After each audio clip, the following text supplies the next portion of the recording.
दरम्यान दहशतवादाच्या मुद्द्यावर कोणतीही तडजोड नाही असा इशाराच परराष्ट्र मंत्री एस जयशंकर यांनी दिलाय।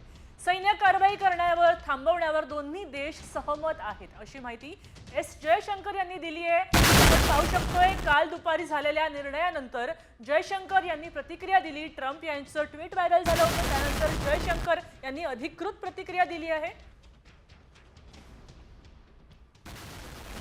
भारत आणि पाकिस्ताननं आज समजूतदारपणे गोळीबार आणि लष्करी कारवाई थांबवण्याचा निर्णय घेतला असं जयशंकर यांनी ट्विट केलंय।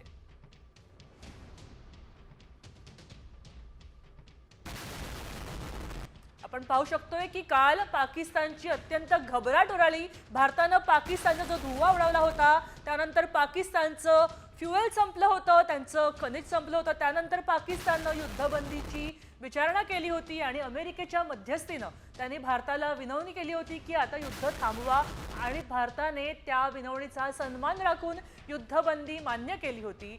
आता जयशंकर यांनी याबाबतची अधिकृत माहिती दिलेली आहे, त्यांनी ट्विट केलेलं आहे।